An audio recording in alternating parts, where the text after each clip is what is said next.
Hello and welcome to what is the Round 19 review for SuperCoach 2022. In a week full of carnage, not just in SuperCoach terms, but for myself as well. Played footy on Saturday and I've dislocated my finger and I'll have to get scans tomorrow. So yeah, fingers crossed there.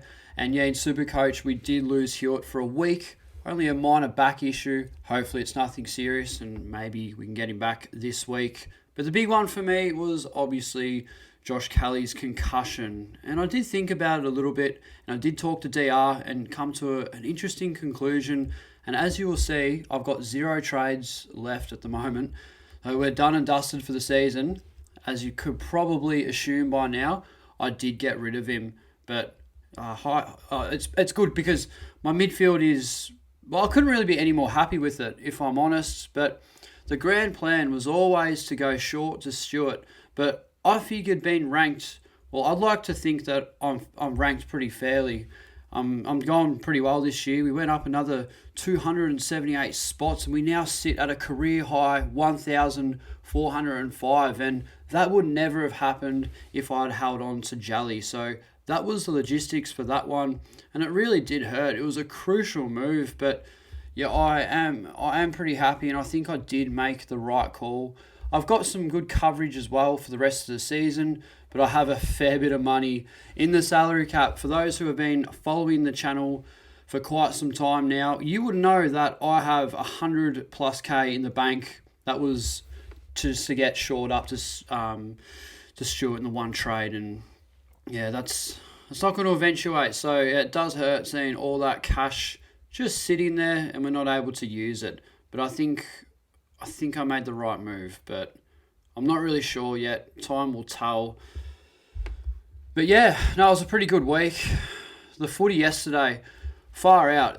I can't believe it. It was just it just had everything. It was one of the best games I've ever seen personally. I was sitting in the Shane Warne stand with my brother Doyle, and it was just great to see some unreal footy. The Ginnivan high tackle, that's gonna be a massive talking point throughout the week. An absolute disgrace, if you want my opinion. He needed to be rewarded there. That is unreal. Just because it's Ginnivan, they don't pay the free kick. I thought that was pretty absurd, but that's another story. I also saw the Dacos goal, what I think is honestly goal of the year, happened right in front of me on that wing there, and yeah, just bloody tunnel handball in between two blokes, run about 40, runs around the corner and snaps it straight through the middle. So yeah, that was... I think he's got Draper covered. I did tweet that, and I don't know if that's an unpopular opinion. It's anti-bias, being an Essendon supporter, and I really do think that Dacos' goal was unreal, and the other Dacos too, Nick off halfback, the Pies boys off halfback were unreal. And yeah, they deserved the win. The Bombers choked. It was heartbreaking to watch. Oh man, it just killed me. I thought we had it in the bag. As soon as Harrison missed that last goal, he wouldn't have got much sleep on Sunday night, and neither did I. It was just a bloody pain in the arse to see, and absolute poise from Elliott to get the Pies over the line. A much deserved victory from them.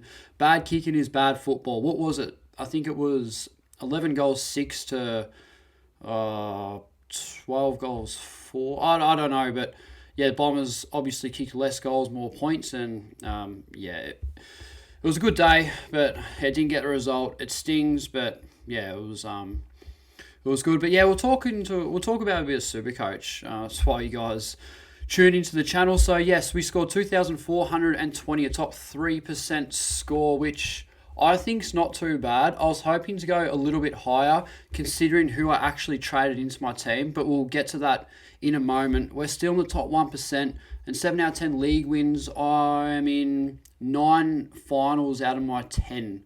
Finished 12th in Division 4, which is just crazy, but nonetheless. And the draft's going really well, so I don't really give a shit about this one, to be honest. I got stitched up. It was just probably the worst draft I've ever done in my life. And then the SuperCoach Mates draft, well, I'll shout out to Shorty. He's in the other game against Jezza. So yeah, it'll go down the wire. I think it'll be a pretty good final series in that. But yeah, we'll get stuck straight into the team, and you guys will see who I burnt my last trade on. And I do think I made the right move. Even though I did lose out a few points, it is annoying because I really thought about merit, but because he's priced so high, not that money was a problem, I thought I was just going to miss out on all those scores. And clearly he had a lot of 90s in the bag from, well, back when Essendon were absolutely bloody shithouse. And I just thought, this is a purple patch. I'm going to pick somebody that I reckon is a clear top 5 midfielder. So as you can see, I went for Callum Mills. So it was a legitimate sideways trade from Jally to Mills. And I think, well, I've gained 97 points, haven't I? Because, well, I haven't had to field Rioli, which we'll talk about Rioli. He come on in the fourth quarter and scored 21. He's done that twice now. And then I've had him on the field on 2 different occasions where he scored less than that in a whole game. So it's just funny how the tables turn there. But I think Mills is a pretty good pick. A nice VC option, extremely high ceiling, and Champion Data just rates him so highly. So, yeah, no regrets with that. And I'm so bloody happy with this midfield. I know Cripper went 118. I saw that and went, oh, gee, that's going to hurt me, I reckon, because, well, I don't have many more. He's still in, I think, over 50% of the competition own him. So, but then to get Jack Steele's 143 was absolutely huge. So, yeah, it goes to show the difference in between the two of them, and I think I did the right call. So I had the one luxury trade. I went Steele in for Cripper instead of Short to Stewart.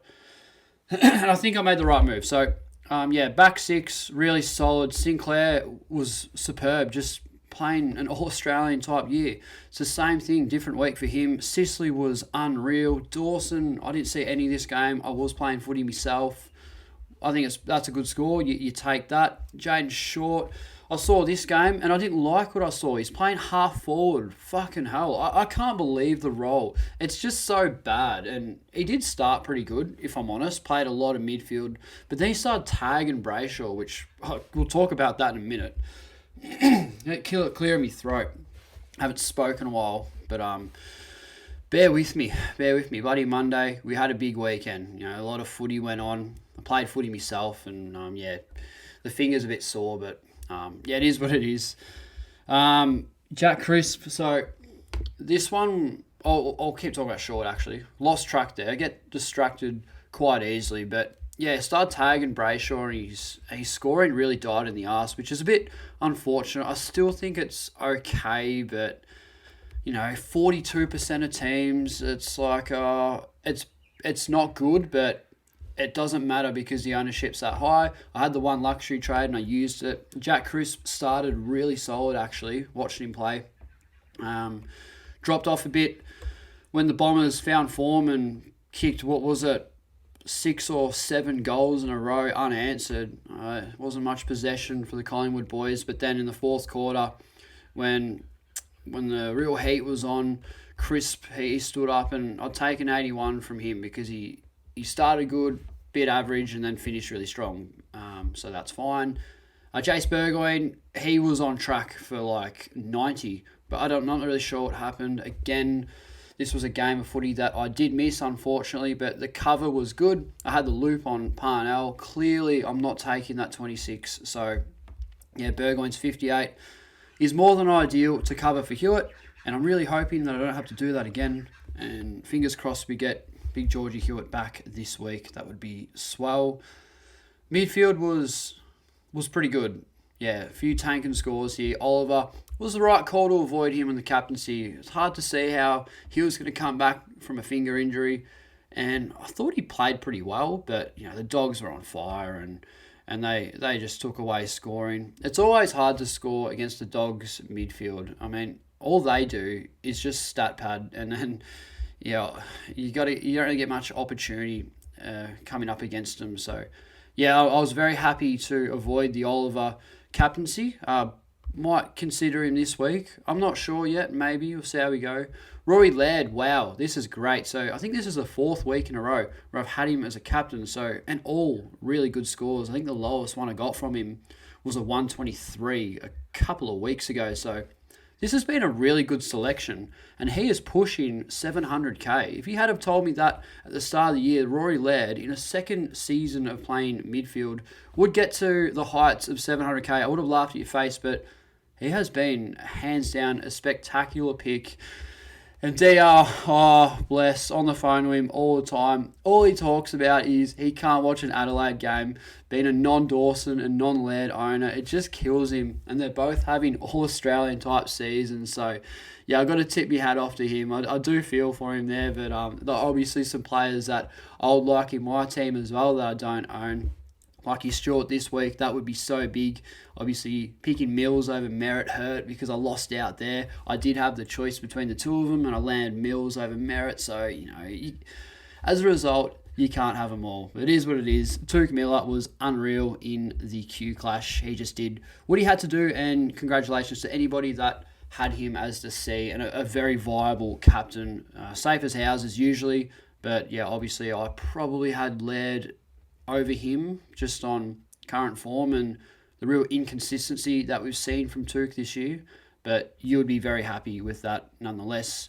Neil was solid, good without being great. Jack Steele, we spoke about him earlier. Picked him up for an absolute steal. And I think if you want to get him in, this is the week to do so.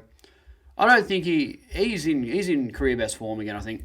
He just did whatever he wanted against West Coast, and he would have been my other captaincy option, but, only score 3 points more than Laird, so you don't lose out too much there. But as a pod, 12% of teams, I am absolutely wrapped with this one, and I think the luxury trade, getting rid of Cripper to Steele, was a very good move, and I'm very, very happy that it sort of landed my way, and he's been a great scorer. Just a lot of tackles, a lot of contested possessions, and looks a real identical pick to the player he was last year, if that made sense. I'm not really sure if that made sense or not, but he looks like M2, and that's where he belongs, and I think, by round 23, he has a real red-hot chance to be a top 3 midfielder, and that's what you want to see. So, yeah, hopefully Steele can just keep smashing it this season. He's come back. He's had a lot of time away from the game, and, yeah, hasn't missed any of it. So, yeah, we love Jack Steele. Jax McRae,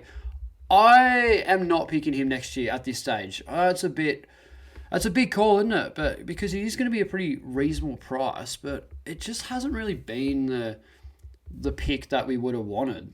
The ceiling hasn't really been there. The consistency has, but yeah, just nothing really super. I mean, it's been a funny old pick, but again, I mean, one of those players who is in a lot of teams. So at the moment, it doesn't really matter. But yeah, I have had my concerns with McRae, and I did say at the start of the year that I would never not pick Jax McRae ever again, because I didn't start him in 2021 and he burnt me to smithereens. But yeah, it's a different McRae, isn't it? But I'm not sure. As George said in his round review, we'll see if Dunkley gets traded or not. I absolutely doubt it, but if he does, I think that'll benefit McRae. But yeah, I think Liberatore is really having a negative impact on McRae. Just he's getting all the mid-time, and rightly so, because he's an absolute star. But yeah, this has been a worrying selection, but still pretty consistent. And yeah, Callum Mills, I'm taking that. I would much rather a 136, I think it was, from Merritt. That would have been unreal. What a score I would have got if I had have done that one. But yeah, I think Mills has a high ceiling. Champion data, just absolutely love him, and he has games where he can just absolutely go off the park. So that's why I picked him for that real high ceiling, and I think he's so much better than M7. And the fact that he is M7 is absurd. I can't believe that. This must be pretty good depth. I'm happy with this midfield. There's nobody else that I'd rather have. I think Keys is a good shout. And then Merritt, he'd be the only one, but I'm sure there are others. But I'm very happy with how this midfield is going. Brayshaw, it's almost like he scored nothing in the second half, because he was on 70 at half time, and then Jane Short started tagging him, and yeah, I don't know, it was a funny old game. Was stuck on the bench for about 13 minutes, I think. The ball was down the other end, and a crucial, real critical part of the game. late in the fourth quarter, just couldn't get him on. The ball was over the other side of the oval, and obviously interchange couldn't really work with it. So it is unfortunate, but nonetheless, if he had scored or scraped over to a 120, I would have probably been obliged to take that one in the bank. But yeah, happy that didn't happen, because then we never would have gotten Laird's 140. So yeah, it's what you make of it, I think. But yeah, had a real hunch. I thought he'd be a good VC. Started really good, but then yeah, scoring absolutely died in the arse, didn't it? It really did. A bit like Crisp, but And bench is just whatever. Rux, Darcy, I know he was a very popular VC. I don't really understand why. I mean, you got Soldo and Nankervis. I mean, nothing against the Nank. He has been really good this year, and someone that treated DR really well before he did go down with injury. He had a real good month of footy, especially when he picked him up. So, yeah, I don't understand why he was such a popular VC. I mean, drop down the comments why. I can't really wrap my head around it. But, it is what it is. If you have a hunch and your gut feel tells you, or your gut tells you that it's the right thing to do, I guess so. But, yeah, I wasn't really sure. And Jared Witts, his form's really fallen off the perch, considering compared to the scores that he was dropping in the first half of the year. It's absolute bloody bullshit scores. It was 130 every single week. He was almost as safe as captaincy, but I'm not really sure. It's just been a pretty dark patch of footy for Witsy, but that's all right. Tickle on the bench, he might come back. I'm not sure. Was a broken collarbone. I don't know. I heard a rumour saying that he was trained again and might be a real smoky to play late. Could be wrong there, but that would be good. Just for cover, not that we really need him. And then the forward line, well, there's no one else in here that I would rather have other than Dunkley or Libba over Dunkley. That would be the go, but I think everything here is pretty good. I mean, Bonampally is just playing 2021 footy, isn't he? He's unreal. You can almost VC him this week against the Cats. Is that bold? I don't know. I won't be doing that. But, yeah, he's really playing some great footy. We love that. Cogs has been good. Parker's been solid. Timmy English. What a snag. What a snag on the run from the big English. He was really good. I was worried. I mean, it's funny when a player misses a long time without playing footy. It's a bit interesting to see how they're going to get back to their best. And, he does look like he's in good form. And hopefully he can really pick up his act, because he did drop a couple of real concerning scores. Not that we can do anything about it. 0 trades left. And, there are clearly bigger fish to fry. Will Brodie was good. He was another one too. He was on track for 150. I mean, he had I think it was a 45-point quarter. I think a quarter time he was on about 45 points, which is remarkable. That is really good. But then, Tigers found a bit of momentum, and scoring kind of just went to shit, a little bit like Brayshaw. It was a funny night of football. Low scoring, real contested footy. Poor disposal. Wasn't the best game, but it is what it is. You take that. And Dunkley, I don't know what's going on with him. I don't really care. Highly owned player. Not sure if we go with him next year. If he's at the Dogs, probably not, but that's another story. So that's the team for not only round 19, but 2022. And I hate this so much. 82k. Gee, if only, it's one of those, if only. You can't get them all right, can you? You really can't. But if I had have gone Merritt over Kelly, I know I rambled on about this last week, and it still cuts me up a shit heap. I'd have an extra trade left. I would have got Merritt in for 490k. He's playing the best footy ever, to the point where I'm actually almost locking him in for 2022 if the Bombers can really start playing some good footy. And I think they are. I mean, I know we lost yesterday, but we really took it up to the Pies, and at moments of the game looked like we had it in the bag. So yeah, it's just been a weird one. Probably never again, Josh Kelly. I know I said that last year, but I really did get sucked in by his 3-round average of 137 and the fact that he was coming up against North Melbourne and had the first bye. I mean, everything, it was just full of green ticks. Didn't really seem to be that injury prone. I mean, the concussion, that's not his fault. I mean, it hasn't been a soft tissue injury, so ruling all that out, there's no reason he couldn't really be a great selection. But even when I did trade him in, his scoring did drop off a lot. I think his highest score in 5 weeks of owning him was 120 something. So that's a real big blow. Like even a Sam Welsh type, like someone like that, it just would have kept me another trade, and I would have Stewart over Short. But yeah, it can't be perfect, and I'm sure there are weaknesses in everybody's team. And yeah, I wouldn't be surprised if I was the only one with 0 trades left. I did go very aggressive, but yeah, it's a wait and see.